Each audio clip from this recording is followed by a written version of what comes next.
Hello and welcome back to the all new, all different number one comics podcast. We're doing We Read a Comic. We got Yiding and me, Dan, on the line. Yiding, what's up? How are you? Been a few minutes since we last talked. How's everything going over there? Uh, Things are good. I forget where you are, but I'm in California, and lately the weather has been a bit wild. Just a couple of days ago, like the winds were so like baleful outside that I leave my shoes outside on my outside my door. I had to bring them in just because I was worried they'd blow away. You were having to chase your shoes down the street barefoot. Yeah, that sounds terrible.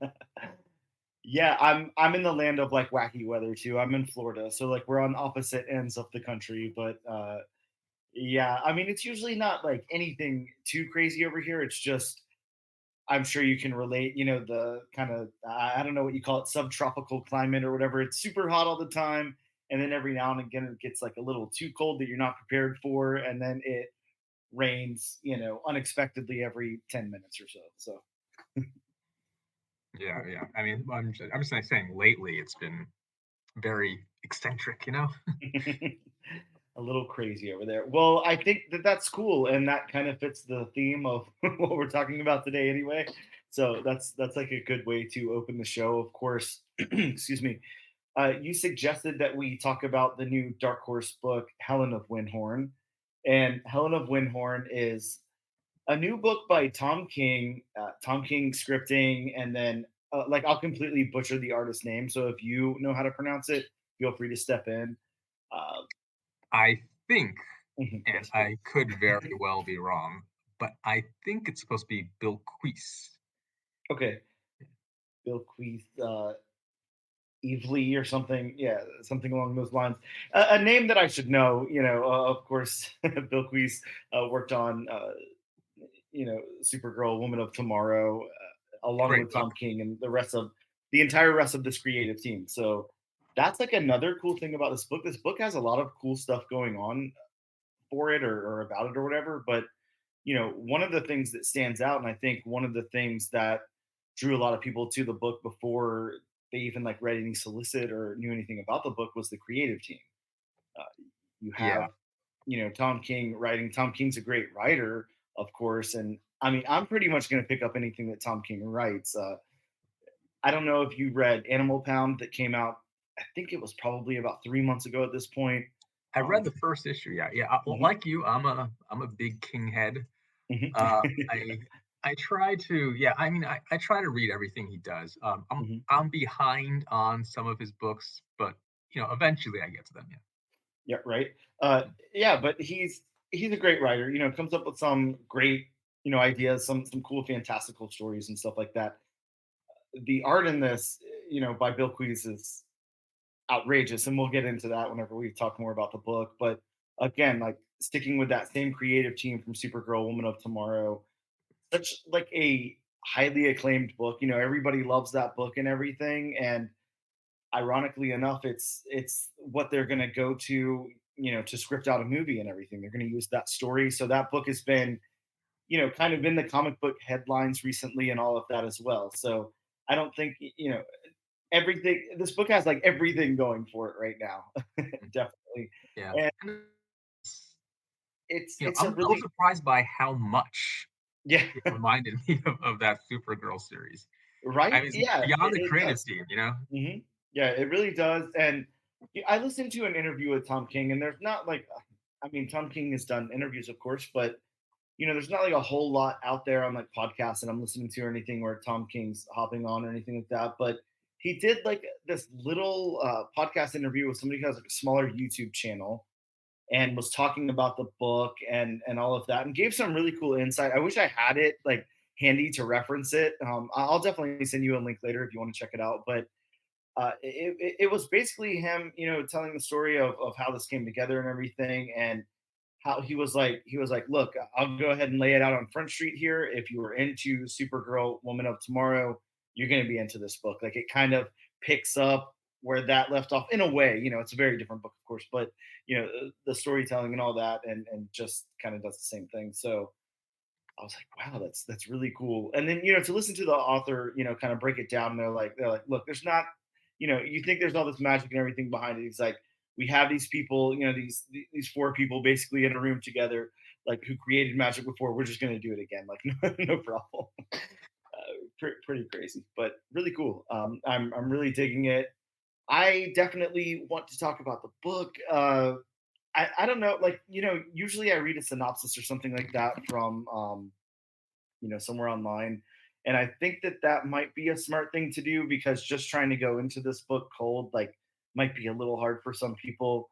I think the synopsis is a little long, so I'll try to, yeah, it's a little longer than most, um, I don't know, synopsis from publishers out there, but I'll go ahead and try to go over it really quick. From Eisner Award winning and best-selling creative team of Supergirl Woman of Tomorrow comes this gothic sword and sorcery epic that's Conan the Barbarian meets the Wizard of Oz. Following the tragic death of her late father, C.K. Cole, the esteemed pulp writer and creator of popular warrior character Othan, Helen Cole is called back to her grandfather's enormous and illustrious estate, the Wyndhorn House. Scarred by Cole's untimely passing and lost in a new strange world, Helen wreaks drunken havoc upon her arrival. However, her chaotic ways begin to soften as she discovers a lifetime of secrets hiding within the myriad of rooms and hallways of the expansive manor. For outside its walls, within the woods, dwell the legendary adventures that once were locked away within her father's stories. So yeah, that's actually a really good synopsis. I didn't read it beforehand. I don't know if you did. Like, did you? Were how familiar were you Probably, with yeah. this? I mean, when when a new book is in the headlines, and when a new book is announced and you're excited about it, I'm sure at some point, like I scan that synopsis just because I would be too eager to stop myself. Yep. But the funny thing is though, you said it was what Conan the Barbarian meets the Wizard of Oz. Is that what you said? Yep. Yeah. Yeah. The funny thing is, like, there was another place where it was described as I think it was either it was Wuthering Heights meets Conan, or yeah, I think that was it. Wuthering Heights meets Conan. So, and as some people pointed out, it's interesting seeing both of those because then you're trying to triangulate, like, how does something exist in all three spaces? Right. Like maybe they're trying to bring the gothic sensibilities of Wuthering Heights or something. Yeah, I like that though. I didn't really, I haven't thought about that, and again, I haven't really read the synopsis or anything. Very interesting. Really cool elements to bring into to this story and everything. I think if I were to have to, I don't know, write a synopsis for it or something, I would throw in like something like the Notebook in there too. I don't know if you're familiar with that Nicholas Sparks story, the Notebook, that they made a I movie. I've seen the film. Yeah, yeah. I'm not sure I'm seeing the connection you're seeing. Right? No, it's like the or like Titanic or something, kind of having like the older character telling the story, like narrating the story. So something like that. Oh, right. Yeah, yeah, I see what you mean now. Yeah, Yeah. that's the only connection. But yeah, not saying there's anything, any story elements or anything. But yeah, no, that would make the Notebook like a lot cooler if it was something like this. I could dig So that. I'm curious, like, when you like, do you ever go into a book cold, or do you always like try to find out a little bit about it before you start reading it? In all honesty, I typically try to go in cold, Uh-huh. for the most part, and then after I've read it, I like to read synopsises, reviews, all of that stuff. It's a little hard sometimes, like you said. Every now and again, you get really jazzed about something, and then you start reading things and looking up interviews and all that. But I try my best to go in completely cold, form like my own opinion, and then read other stuff because it's really interesting. I really love some of the stuff that I find out there. There's a lot of obviously really biased people and stuff on the internet. Surprise, but uh, a lot of times like I'll really love something, and then I'll see the general consensus for it is like it's horrible. It's a piece of shit, and I'm like, wow, I just love everything, I guess. But Yeah, it's that happens sometimes to me too. And like, mhm. when that happens, you wonder, like, is all these people who hate it, is like how much of that is genuine and Yeah. how much of that is like jumping onto the bandwagon, because I obviously don't hate it. Like, how can I like this so much, and how can my reaction be like so utterly different from all these people, Yeah, I completely agree. I'm trying to remember exactly what it was, and again, I don't have anything in front of me, but I interviewed Steve Orlando like a maybe like 2 months ago or something like that. And Steve had a book coming out. It was Spider-Man 29, Miguel O'Hare Spider-Man 2099 or something.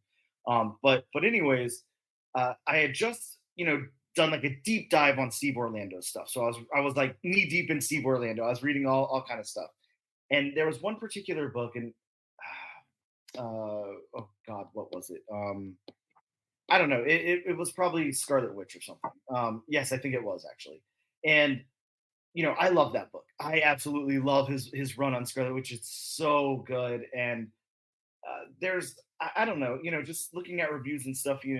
I think they're kind of mixed. A lot of people like it, some people don't, whatever. But I happened across this one YouTube channel and this podcast, and this guy was talking about how horrible it was, worst thing ever, blah blah blah, and all this stuff. And then I get down to it, and I'm like, oh, it's his political agenda. That's what the problem is. This guy, reviewing this comic and everything is a bigot. He doesn't like anybody in any of those communities or anything. He's like a very conservative guy and all that stuff. And I'm like, oh, okay, like you're just a bigot. Like, there's not any problem with Steve Orlando's writing. He's actually an amazing writer, but your problem is your, politics or whatever. So yeah, I always find that kind of thing interesting. A lot of people do that, and of course, we all have our own thoughts and views on things, and there's no problem with that. As long as you're not going to be hateful about it. But it's interesting sometimes to, like you said, how can I love this thing so much? And then, somebody else like right over here is like shits on it, or the general consensus is that it's bad or whatever. And I find a lot of times it has to do with like personal beliefs like that. It's not that something's like uh, poorly written or anything. It's somebody's like specific beliefs or something a lot of times.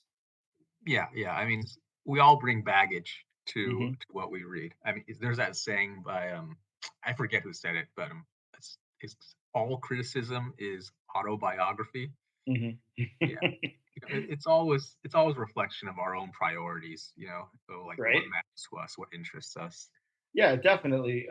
And I'll jump off of this topic really quick, but just another one that's not as divisive. Bob and I on the podcast, the last episode, we did the new Marvel book, Ghost Rider: Final Vengeance. I don't know if you read that this past week or not. Really cool book. I highly recommend it. But I'm a big Ghost Rider fan, so I'm usually in for some Ghost Rider. Like, that stuff's always fun. And this book is like really weird. It opens up with I can't remember the demon's name now, but Zathoros or something.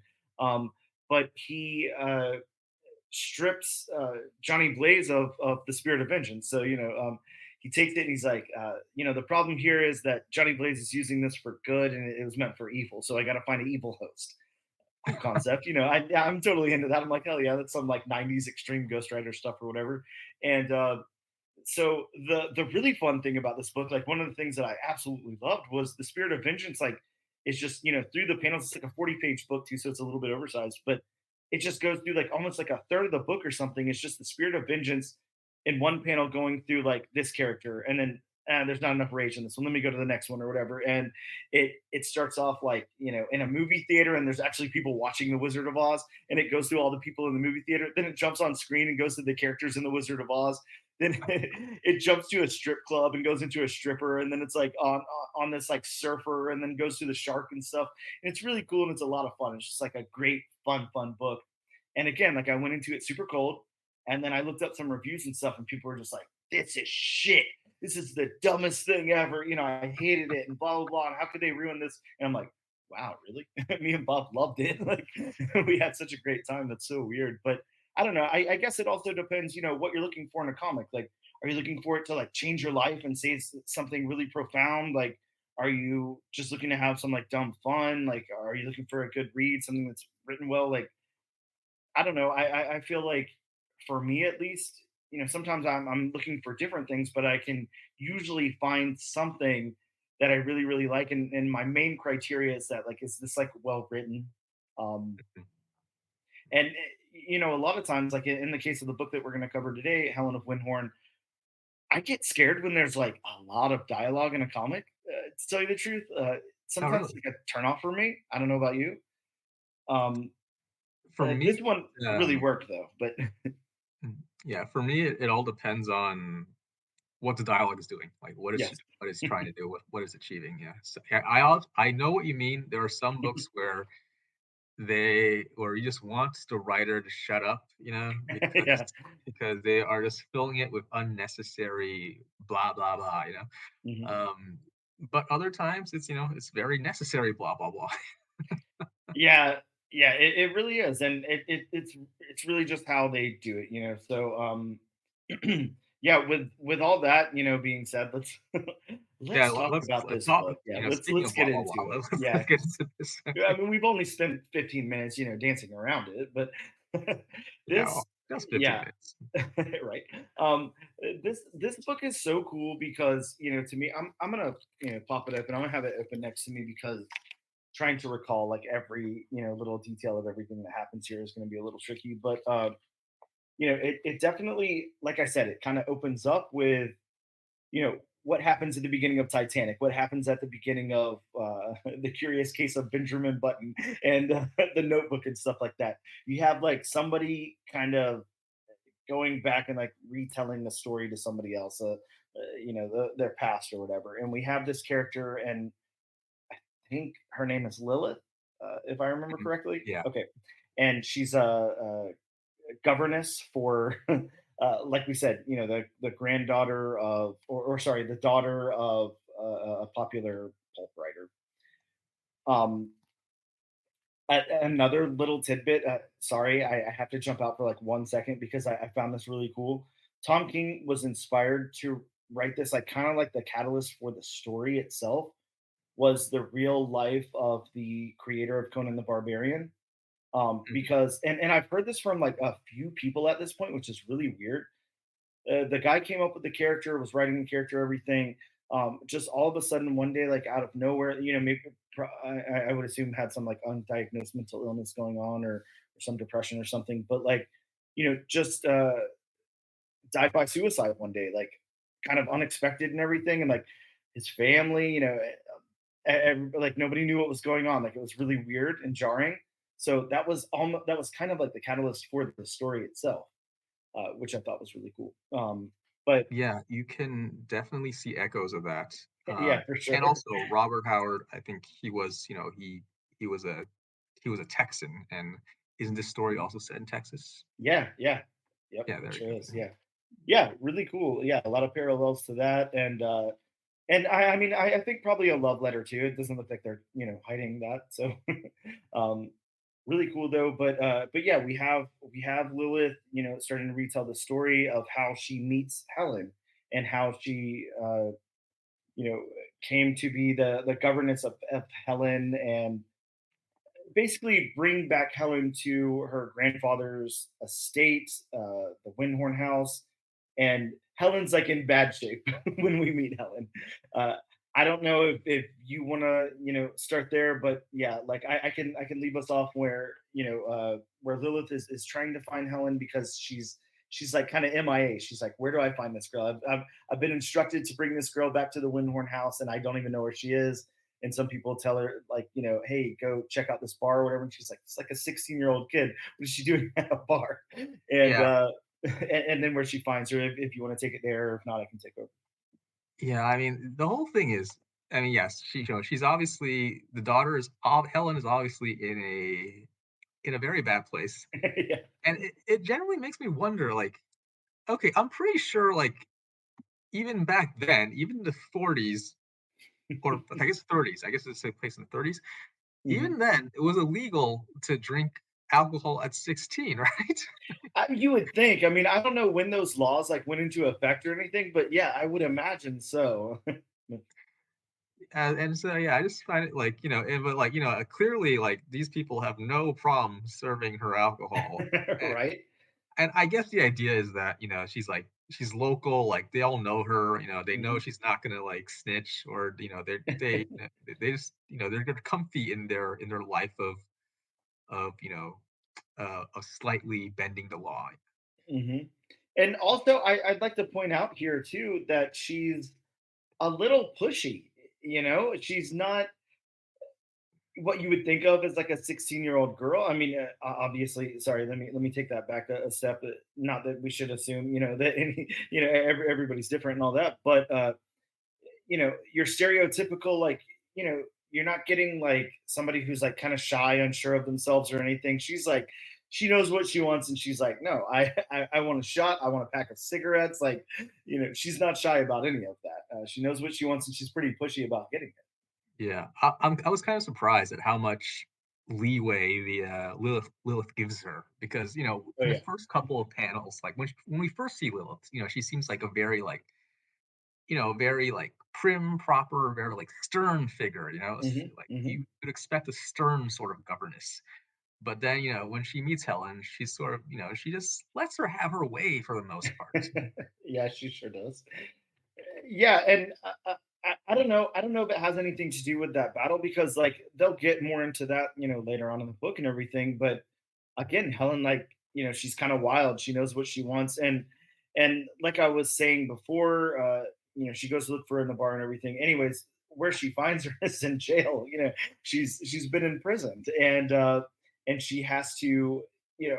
I don't know if that's like, slang for like bailing somebody out back then, but she's paying, various organizations, in the interest of the police officers to, get her out or whatever. So Yeah, she's I got think her out of jail. that's less bail money and more like outright bribery right there. Okay, okay, yeah, yeah, makes sense. Yeah, I don't know how things worked in like the 30s, 40s. Like maybe they didn't. I don't know, but yeah, that makes sense. I mean, again, I think the point is to illustrate that, she has these very deep pockets, and she's been outfitted with those deep pockets by the, estate of Wyndhorn, and get the granddaughter back here, by any means necessary and everything. Like it kind of does that type of thing. So, um, pretty Yeah, and much right after. also does it remind you a bit of the opening for Supergirl Woman of Tomorrow where the Ruthie first meets Supergirl Mhm. and Supergirl's drunk?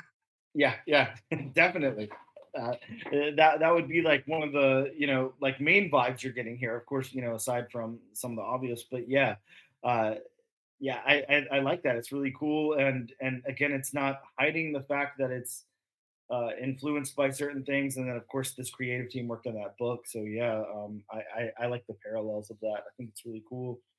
Yeah, well, I think Um, there's a key difference though because mhm. I think when you see Supergirl in that first issue, she's that's not her normal mode. Not No, even in that story. Not no, even that story is at her normal mode. She's just having a drunk day, yep. And Mhm. and here I think it's safe to say that that Helen is having a drunk life. Yeah. Yeah, she definitely is, and she's using this to her advantage at this point. That Lilith does have those deep pockets, and she's even calling it out, like at the bar and everything. She's like, she's got plenty to do. Don't worry, bring on the cigarettes, bring on the beers. Yeah, I really like that. I like it's like not a character trait that I think that I would normally like gravitate towards or like really like or anything, but she's very likable, even though she's pushy, even though she's like this young kid doing bad things and everything. Like, I mean, something about her is just like you kind of connect with the character. You're like, okay, I'm cool I with don't know. it. I mean, I was thinking the whole time I read this, like if I had to deal with this person in like real life, like Mhm. I would be like tearing my hair out. I would be Yeah. absolutely like on my last nerve. Hmm, hmm. Yeah, and you can definitely see that, in the next scene, because she's Lilith is like going along with it to a certain point, but then some of that sternness like begins to come out, because they're on the train, they're headed back to Wyndhorn, and they're sleeping. Like she's got like first class for them on the train and everything, and uh, Helen's above her in a bunk, and she's just like laying up there, like talking all night, smoking and everything. And Lilith is like starting at this point to like not really have it. She's like, hey, like this is put out that cigarette, let's go to bed, like whatever. And Yeah, I Yeah. think what makes her sympathetic to whatever extent she is here is that, she clearly has a deep affection for her father. She's Hmm. defensive Yeah, of him. of course. And, I think that endears us to her, that, that she's clearly so intent on defending this person who's recently passed away and Mhm. who maybe the rest of the world does not look too kindly upon. Yeah, yeah, definitely. Yeah, there's a lot of that. She's or not a lot of it, but there's glimpses of it, and the stuff that's there is very impactful. You can tell that she had a very special relationship with her father, and she holds him in like very high regard. So uh, yeah, like you're saying, I mean, you put it much better than I could, but she's showing us that that relationship is like very very important, and not only the relationship but like her view of her father, like the way that she views him and everything, and how special he was. So uh yeah, really really cool. This next panel is like a full page spread, and it's the exterior of like the Wyndhorn estate. It's like it's awesome. This looks really really cool. This is really really good. This is really where I would say, sometimes, a lot of times, whenever I go into like a really, really dialogue, narrative heavy book, like that's where I get scared. I'm like, they're not letting the art, show the story and all that. This has a perfect balance, though. There's no, you can't take away anything from this art. Doesn't matter how many words are on the page. It's breathtaking. It looks amazing, and we're already familiar with that, because of the Supergirl book and everything. But yeah, I think that this panel right here, this full page spread, is just really, really top notch. It's just really cool. And then we're introduced to that Wyndhorn estate, and you're like, holy shit, how many rooms are in this house? Like, what is going on? Yeah. The art and the writing, the Mm. writing knows when to pull back basically. Yes. Uh, Hmm. and knows it is wordy, but it knows when to not do that. It knows the time and place for that. Yep. Which I would expect out of Tom King. Again, being a Tom King fan, it's not like you're going to go back and think of very many impactful Tom King stories and say, this one, just had, really just showcased art. Did the show don't tell type of thing. No, Tom King's going to tell you what's going on. Like he, but it's not cheapened or anything. It's not like he's trying to explain the scenery or anything like that, or facial expressions or anything. Like he's letting the art breathe, absolutely, but like he definitely has a story to tell. So yeah, Yeah, it's just absolutely. done like in kind of a different way that not a lot of people are really good at. I guess is what I would have what I would want to say about it. Yeah, Um, he definitely has like above average talent when it comes to everything we're just talking. Yeah, absolutely. Really good storyteller. And from there, like we don't have to go like too deep into all this stuff, but yeah, Lilith and Helen, are introduced to Windhorn and let inside, and then Helen is like, all right, I want to see every room in this house, and there's hundreds of them. There's definitely over 100 rooms. I can't remember how many, 100 and something at least, but quite 173. Sorry, 173 rooms on 1,200 acres of fertile land. So yeah, really big, and and through there we go in and out of some of the rooms, and the butler, the single butler in this house right now, is showing us around. And I think one of the other key points here is that the grandfather, whose name I don't recall, is out. Like he's out on like some kind of mission. He's not here right now. So it's basically like a kitchen crew, the governess, the butler, and Helen, and that's all that's happening in these 173 rooms right now. Yeah.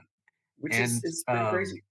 right. And Lilith mentions that, that the butler, Joseph, is a bit of a jackass. But Hmm. honestly, like, so far, I'm not really seeing it. I know, like I like him. Like he's got a big responsibility here. He seems like he takes his job like seriously. But yeah, he doesn't seem like much of a jackass. I'm not getting that either. Maybe something will happen later that'll show us that. But yeah, I'm not really seeing that either. So pretty interesting. Now, one of the next things that we get to, I think, is like it's not a big event, but like obviously it's something that happens here in the story is Helen is shown like the wine cellar area, and basically Joseph explains to her like we have everything from every year, basically, and Helen picks out a bottle of wine and just smashes it against the wall to break it open and starts chugging it, and passes out somewhere in the mansion. So this happens, and then again another important element of the story, and this is like about the halfway mark of the book, actually exactly the halfway mark here. Uh, Helen, passes out somewhere, and then she gets scared or has a nightmare or whatever. Like, I mean, we know what happened, but we're not there yet in the story, so we won't say much. But she crawls into bed with Lilith, and it's almost like Lilith at this point becomes like this motherly figure to Helen. Like at this point, we're reminded Helen's a 16-year-old girl. She's not a grown adult woman or anything like that. She's a kid, and she's scared, and she wants to hop in bed and kind of like be comforted. Yeah, and I think this is the part that endears us to Lilith Hmm. because she really has no good reason to care at all about this wild child. I mean, yes, Right. she's being paid to, but so she Hmm. has no reason to be compassionate towards her because so far Helen has just been a nightmare, like all the way through. Like Helen Hmm. has given her no reason to be kind to her. But but here, she sees that Helen is scared, and that's enough for her to show like this immense well of empathy towards her. Hmm.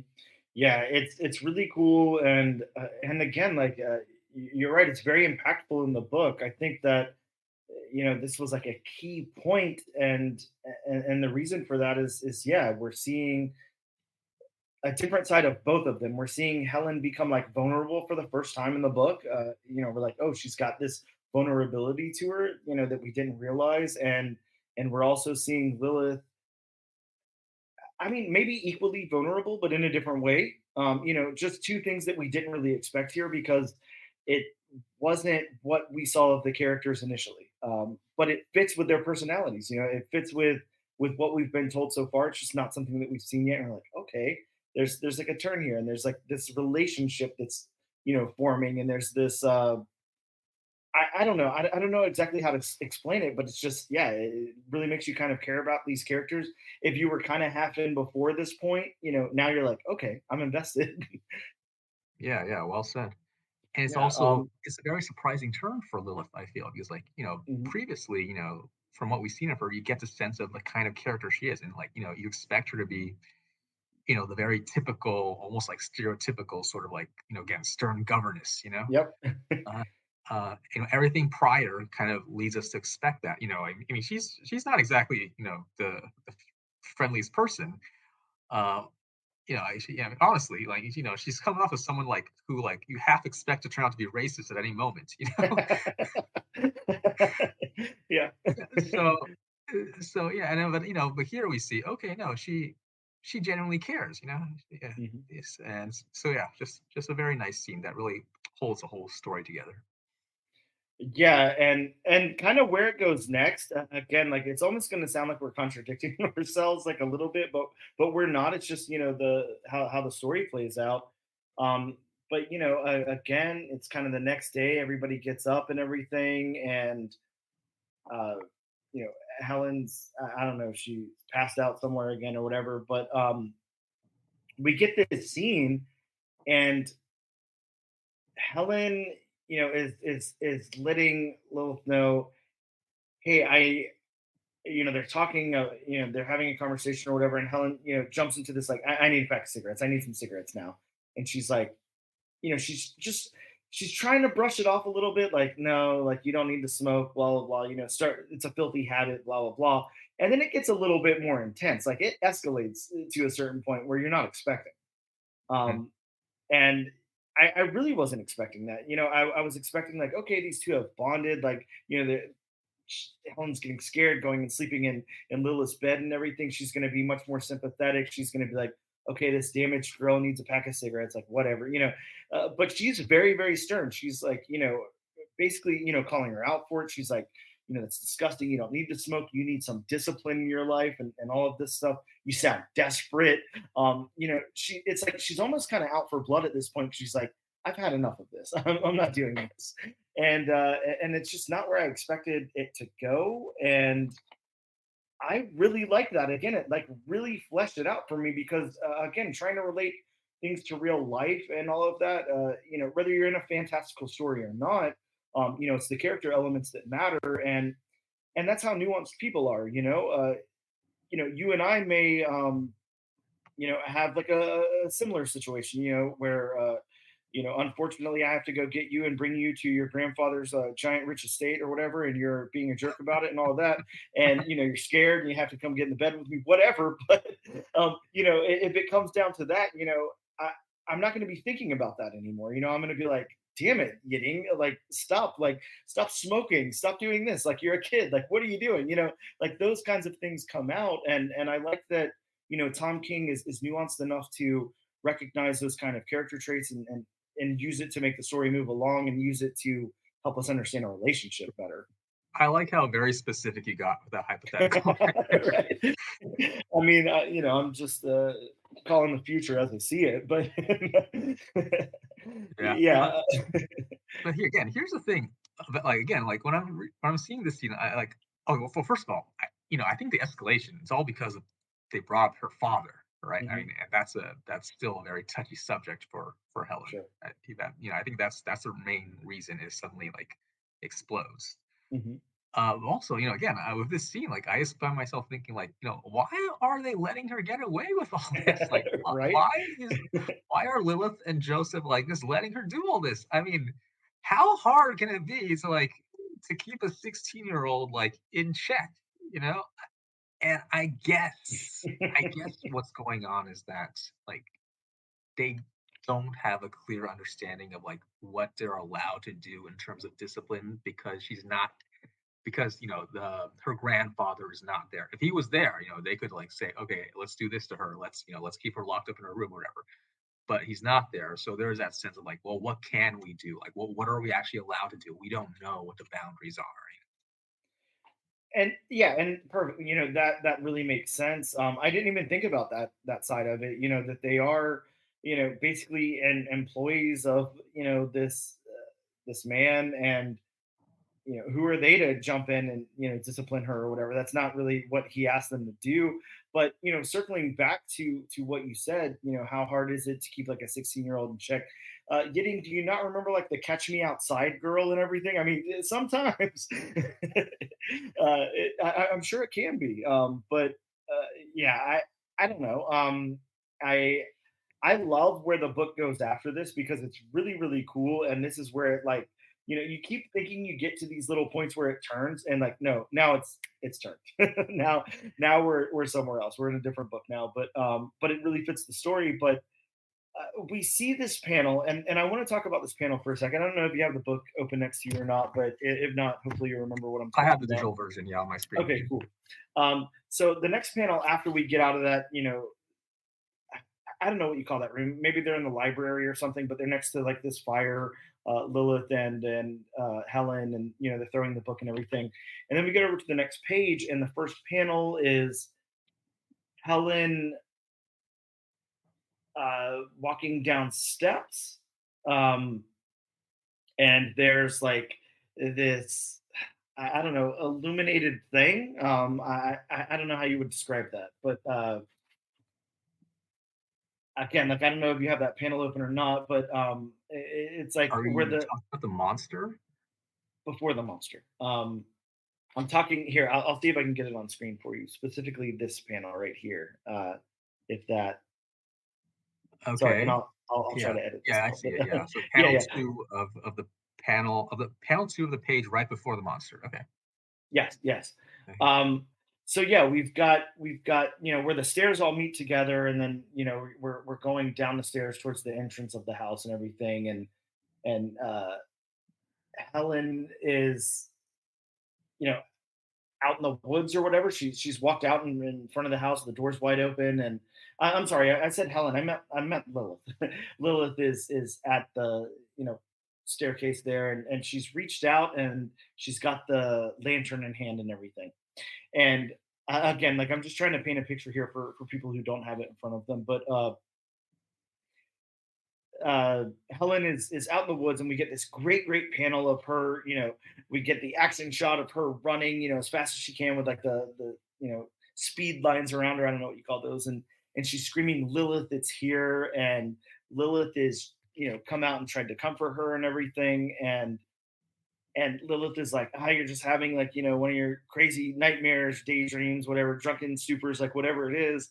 And then we see no, there's like this giant ass, like I don't even know how you would describe that monster, but Yeah, like, I'm curious, like, when you look at that thing, mhm. like, what's the first animal that comes to your mind? Like, what's the first point of comparison for you?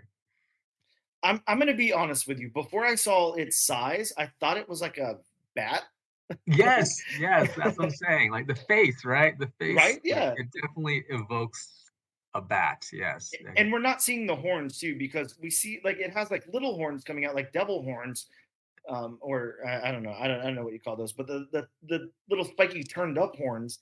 But then I once think we that's get its to features.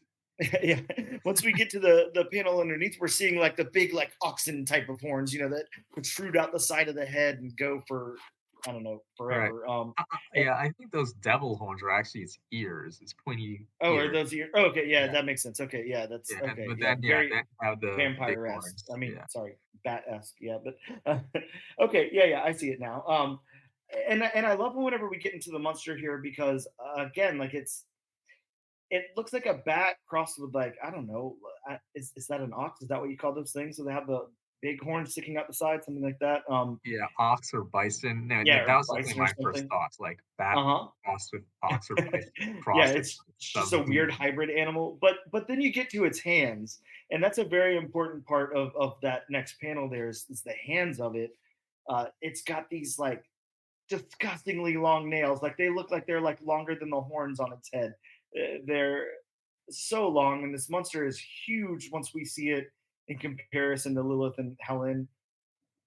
And Lilith, has that lantern, and she, uh, you know, brings it up, and it seems like they're like cooked, like they're done because the monster's like landing on them, just about to attack and everything. And then, nope, all of a sudden it retreats and like runs in the opposite direction. You're like, what the hell could be happening here? And from there, this is basically, we're close to the end of the story, but all of a sudden, this sword comes out of nowhere, and the monster's just like decapitated. And you're like, what the hell? Who did this? And then we see Barnabas Cole, who is the grandfather, Helen's grandfather, and he's like walking around with this giant bloody sword and this gigantic monster head that's like I don't know, it's bigger than Barnabas's entire being there, Mhm. and he's just carrying around its head, and it's pretty freaking crazy. And that again, that's another really cool like one-page spread that looks Uh, amazing. I'd love to see. What I would really love to see in this. I would love to see the uncolored like line work for this. Like I think that would look amazing. Um, yeah, yeah, definitely. I love the demon or monster or whatever. I love its facial expression in this splash page. It's dead, but like uh-huh. it looks so aggrieved. Like, oh God, why me? Well, can you believe this guy? You know, that I mean, It like that looks like he's thinking, can you believe this guy? You know? yeah, it does. It has that very defeated look. I mean, one eye is like just turned up, like it's rolling its eyes in the back of its head, and the other eye is just, looks like the monster's had a stroke. And yeah, it's pretty good. The the visual storytelling right here in this panel is really awesome, really amazing. And the introduction to Barnabas Cole too, really cool. Like he's this chiseled like old man. He's got his full gray beard and his gray head of hair. Kind of longer hair and his cloak and all of that. And of course, he's got his bloodied up sword. He's got another sword, attached to his belt or something. There, just cool I looking I didn't even guy. notice that. Yeah, wow. Yeah, he does. He does have two swords, or maybe one sword and one dagger thingy. I don't know. Yeah, But yeah, something like he's that. he's like, Barnabas seems to be like one of those like old men that only like seems to exist in fiction, where like, they have old men who have like the bodies of like 25-year-olds, Right? Yeah, I'm like, hey, I never even got a body like that. How does this dude have it? He's like 80, but hey, good for him. I mean, obviously, he's out there doing the work, so I guess it pays off. But uh, it's you would think that that would be the end there. That would be the to be continued. But we get one more page. We get what is this? Six more panels. And like we said at the beginning, Lilith is kind of being interviewed by somebody, and that person is talking to her, and she's kind of narrating the story. I guess the person's name is Thomas. I didn't catch that before, but and Lilith is explaining, because Thomas is acting, or sorry, asking like, "Oh, that's pretty crazy. Like, was this part of a nightmare? Was this like a fantasy? Was?" And she's like, "No, this actually happened. This was what happened at Wyndhorn." And he's like, "Huh? what? What? I thought we were. Yeah, I thought you were gonna recount, like the story or whatever. Not all this fantastical like stuff or whatever." And pretty crazy. Uh, Lilith then pulls out a pack of cigarettes and lights up a cigarette, and she's like, "No, that was Wyndhorn, and this is just the beginning." And man, Right, and not to state the obvious, but like, mhm. her smoking is tells a lot without Yeah, saying anything, because she was so adamantly against the habits, in hmm, the flashback scenes. So she's been through a lot yeah. is our takeaway. Yeah, she's picked up some habits from Helen, and yeah, I would assume she's pretty stressed at this point, dealing with what she's dealt with, and now knowing she's not, just getting this girl back home, like she's, kind of got to protect this girl. She's really got to be that like motherly figure now or whatever. There's a lot, to unpack here, and a lot that I'm sure is going to go on, but man, just the setup of this story, this being a first issue, and all this contained in one issue is like just kind of blowing my mind. To be honest with you, that they were able to get all of this in a single issue. I was really scared when I first read this book because I've read it three times, and the first time I read it, and we got about to the midway point, I was like, I don't know, it's hitting a lull, and I'm not too sure like where they plan on going from here. Like I'm at the point where I could start to get a little checked out and be a little bored, and then it picked right back up, so it didn't have that problem at all. But I mean, in all honesty, with the scope of what's going on here, you really do need a second to breathe before you take all this in. It's pretty crazy. It's a lot. But yeah, this was fantastic. This was such a cool read. Um, Tell me what you thought about it. Yeah, no, I agree. It's a great first issue. It sets up the premise very well. We get a good, strong sense of our leads, our main characters, Mhm. and it ends on such a tantalizing note. We just Right? want to know what is going to happen next, or what is even going on. Not just what Mhm. happens next, but like what the hell is even happening here? Yeah, yeah, yeah, and it's done in such a way where again, Tom King's really good at this. Circling back to like, Woman of Tomorrow, or Animal Pound or something. Tom King is he's actually really good at structure, and he's really good at you know ending an issue at a certain point, and where we're gonna pick back up in the next issue and stuff like that. I remember thinking when I read Animal Pound, like it was almost like that story was self-contained, but it obviously had like a lot more places to go. But like I'm like, okay, well these animals are like wising up, and they're overthrowing their human captors, or maybe captors isn't the right word, but whatever, and they're they're figuring out the society and what they're going to do next and everything, but they're like free. That's how that issue ended. Spoiler alert for Animal Pound, but the issue ended with like, okay, well, all the humans are gone, and now we're here, we're in charge. So like, well, what are we going to do next? And it ended right there. And this kind of does the same thing. It's like it's very contained. You could read this first issue and be very satisfied. I mean, of course, you're going to want to know what happens next. It's a page turner. Like you absolutely like. I don't want to wait till what April 17th or whatever it is to figure out what happens next. But I'm very satisfied with the story, and it's something that I could easily go back and read again and again. Just on the single issue alone. Uh, Really, really cool, really good setup for this world, and such I don't know. There's such big things happening in it.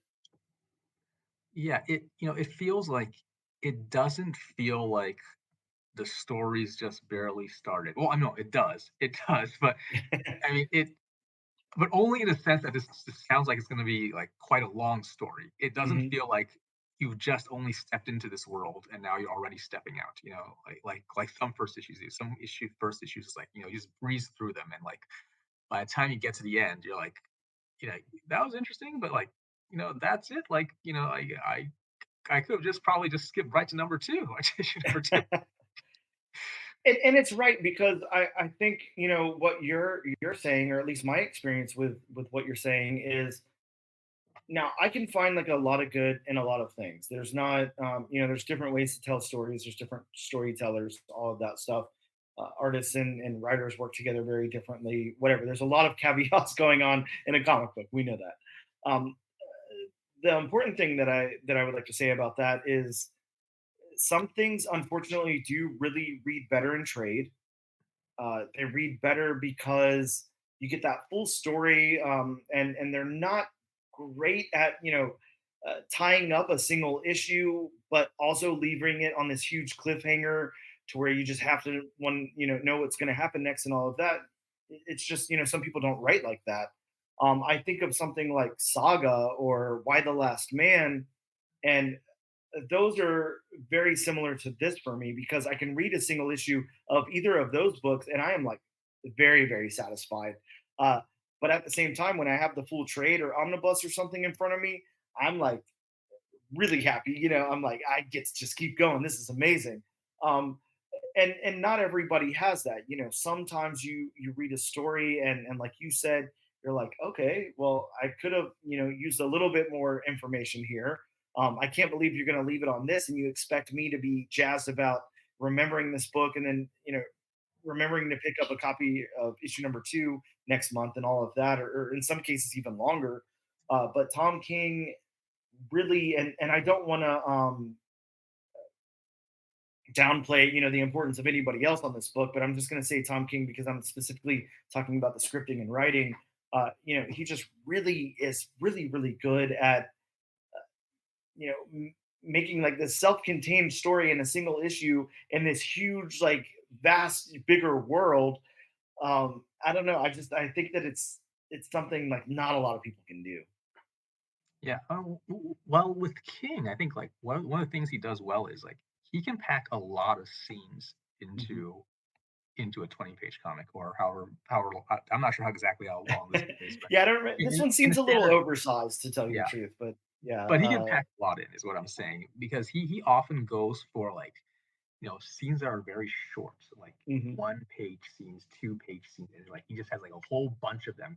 So by the time you get to the end of the issue, it feels like wow, a lot has happened, Yes. in a way that it wouldn't feel if it was like, just 4 or 5-page scenes. Mhm. Yeah, and that definitely makes sense.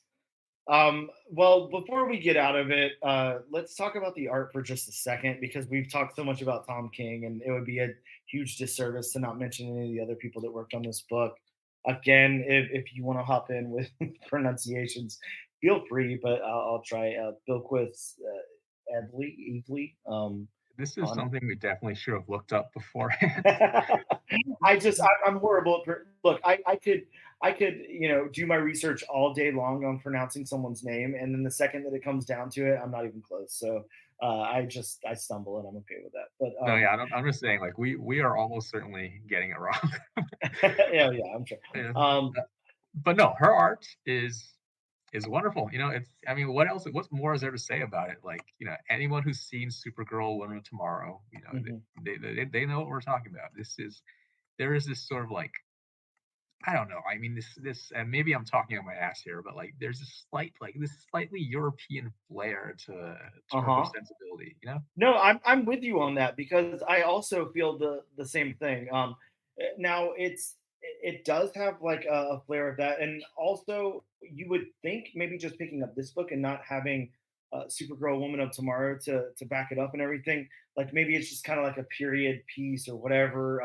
But no, it's definitely a style, and it's done really really well. But yeah, there's like this sketchiness, this grittiness to it. This I don't know. I don't know what exactly how to describe it, but words escape me. But there's there's something to it. There's a very like lived in feel. It's not like the cleanest lines ever or anything, but it's very outstanding art.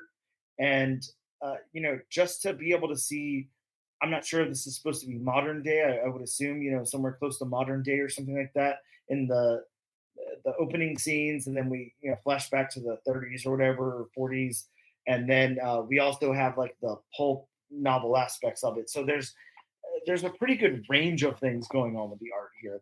That's really cool. Especially, I would like to just showcase to you that very first full page spread, that first page when you open it up, and it shows,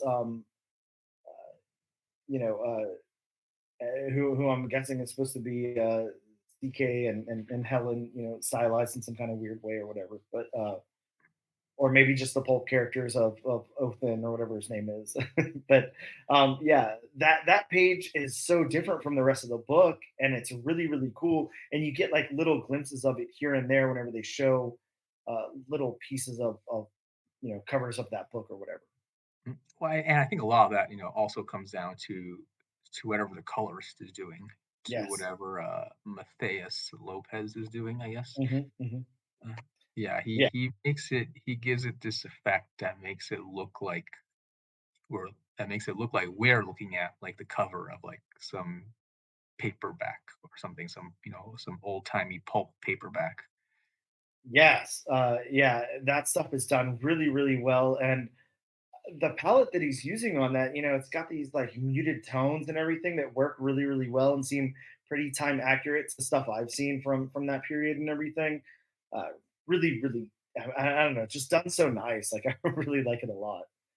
Really cool stuff. And one thing Bilquis does really well, or Bilquis, or yeah, I'm sure we're pronouncing like Yeah, a dozen different ways, but look, by look, the end, by don't the end of this one, I apologize. We don't pronounce know it how to every say single possible way. it. Uh, but sorry if anyone who's French is it? I don't even know. Is it French? Sorry, whatever whatever Right? language comes Like we're first. not even gonna Sorry, come close. Don't worry. yeah. So anyone who speaks that language natively, sorry that we're totally butchering it. Look, But everybody who listens to this podcast is very used to the butchering of names, so no apologies necessary. but what I was gonna say is, one thing that she does very well is like the intense stare. A Mhm. character giving like Oh yeah, stare. Yeah, it's there's just like so much there. Like that the eyes are just boring into your like the soul of your being. yeah, and very intentional, and yeah, it's almost like even just the cover of this book. I don't know what cover you have handy, but I grabbed this, which I think is the regular, the A cover. It's just like a foil trade dress, but Helen's just staring into your soul right there with the Wyndhorn estate behind her. And yeah, I'm with you on that. It's crazy. Really, really cool, really intentional. And it's almost like, those uncomfortable moments where you're watching like a documentary or something, and then the person's just kind of staring into your soul for a second. You're like, I don't know, man, I want to look away. I know it's on TV, but I feel a little weird.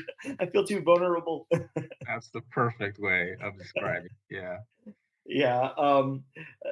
This is really cool, and again, like we don't have to take too much more time on it. We're about at the hour mark now, and I'll start wrapping up my end of it. But all in all, I'm really happy you suggested this book. I'm really happy that we got a chance to do it and talk about it.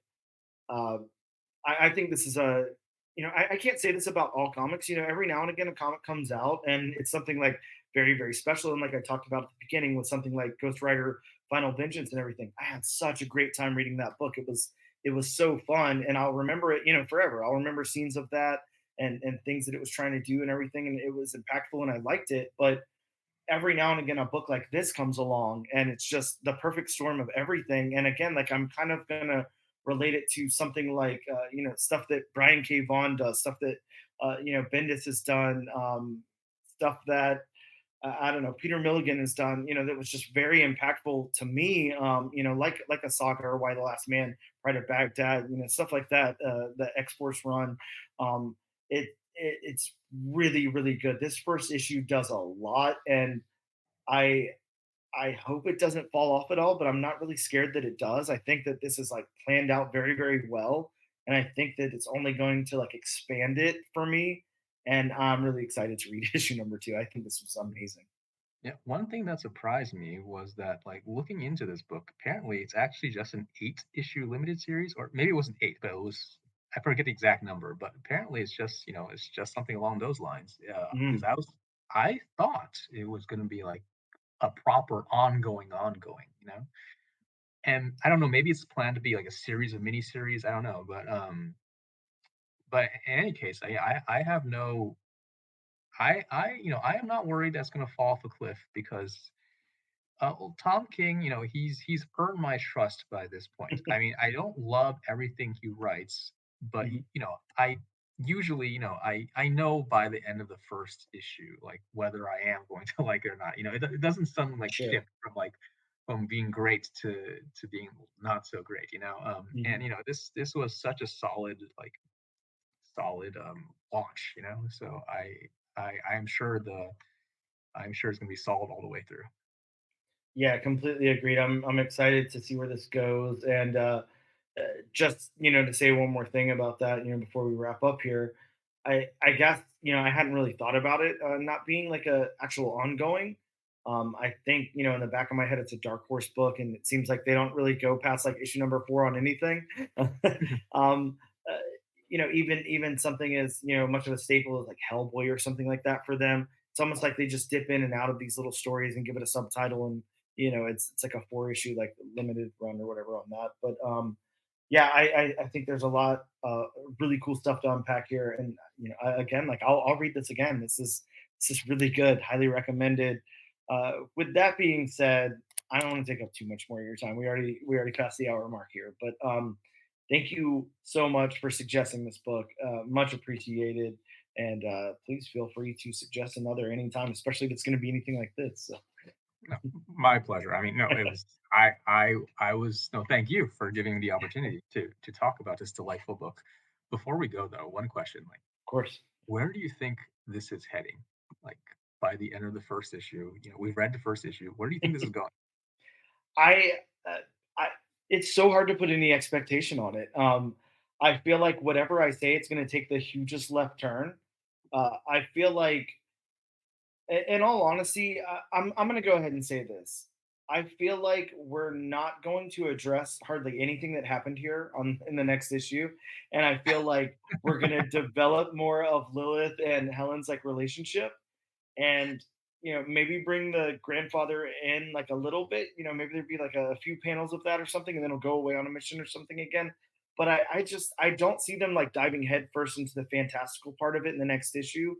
I absolutely could be completely wrong, but I don't know. That's my prediction. I hadn't considered that. But I think you might be right on the money because that definitely feels like something King would do. I think one of his trademarks is like where he'll end on like a really dramatic scene, but then Mhm. like the next issue, he skipped past like the immediate aftermath. Yeah, yeah, yeah. Yeah, and again, if that's what happens, I trust Tom King. He's a good storyteller. So whatever happens, I'm along. I don't know the ride for it. Yeah, this Yeah, was really cool. I'm really really happy I read this. Yeah, man. Thank you so much. Thanks for taking the time to talk to me about it today. Much I had a appreciated. great time, man. Yeah, Great time. you know what we should do? Whatever that is, April 17th, whatever mid April, whenever issue number 2 comes out. We don't normally do this on this podcast, but yeah, April 17th, we should touch on issue number 2. I No, think that would be that would fun. that would be amazing. Yeah, I would Do love a to. do a follow up episode. Yeah, I'd love to. I'd love to talk And about this a we little can more. see how how dreadfully wrong all our predictions Yeah, turned out. exactly right. Like, no, it just goes into the pulp. That's all it is. It's just the pulp novel, like for 3 issues, and then we step back out to Helen. But yeah, either way, I'm along for the ride. Cool. Well, I can't thank you enough for taking the time to talk to me about Helen of Wyndhorn today, and thank you so much, and have a good night. You too, man. Good night.